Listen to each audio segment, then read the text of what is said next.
Nothing fits so well as the ones we had for your father's scrotum and penis, your brothers Krang and Wankston Hughes. An app dinged weekly with developmental progress and fruit analogies. Some weeks I wrote my own. This week, your baby is the size of a genetically modified micro-peach, which itself is about the size of a red globe grape. Your baby's ear holes are migrating this week. Your baby can hear you and may already be disappointed by what it hears. This week, your baby is the size of a medjool date, dropped from the palm and left to soften in the dust. Your baby is now developing reflexes like lashing out and protecting its soft places. It is also developing paradoxes and an attraction to the things that harm it. This week, your baby is the size of a navel orange spiked with cloves and hung by a light blue ribbon on the doorknob of a friend's guest bathroom. Your baby is developing methods of self-defeat this week, among them boredom, urgency, and nostalgia. It may even be besieged by ennui. Your baby has begun to dream, though it dreams only of steady heartbeats and briny fluid. 2. I have looked forward with enjoyment to things. Pain-free bowel movements, sushi, limitless beer and pot brownies, daycare, prestige television events, everyone going home. My sister visits and asks how much a doula costs. Does a person really need one? No, I tell her. Not if you have an older woman in your life who is helpful, trusted, up to date on the latest evidence-based best practices, and shares your birth politics.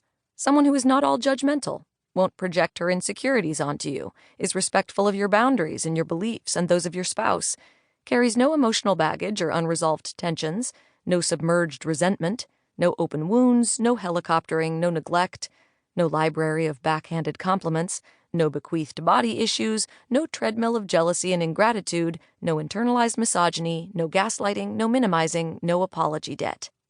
No, I'm sorry you feel that way. No, I'm sorry you misunderstood me. No, beauty must suffer. No, don't eat with your eyes. No, I cut the ends off the roast because you did / I did it to fit the pan. That's a steal, Lise says. $750 for the mother you wish you had. 3. I have felt scared or panicky for no good reason. There are little white moths drifting twitchy through the house, sprinkling their moth dust everywhere. I cannot find their nest. I brace myself each time I take a towel or a sheet from the linen closet. You are born jaundiced. We wrap you in a stiff so-called blanket of LEDs to get your levels right. She's at 12, they tell us, without saying whether the goal is 15 or 0 or 100, not telling us whether we are trying to bring them up or down. I don't know which way to pray, Theo says. Little glowworm baby. Spooky blue light-up insured baby in the bassinet, hugged by this machine instead of us.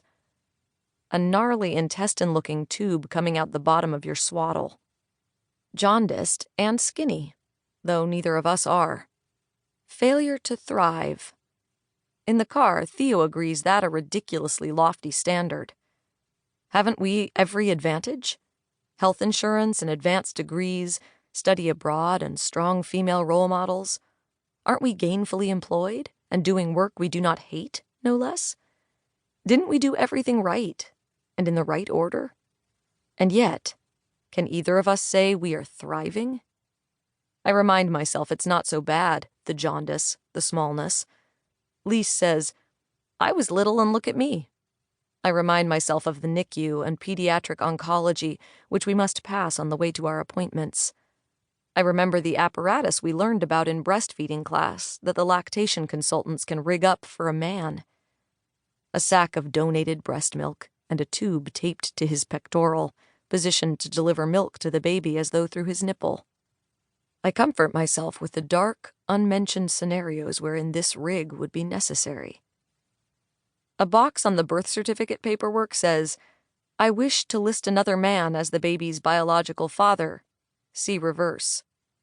I see reverse, curious what wisdom the hospital has for such a situation, what policies the board has come up with to solve this.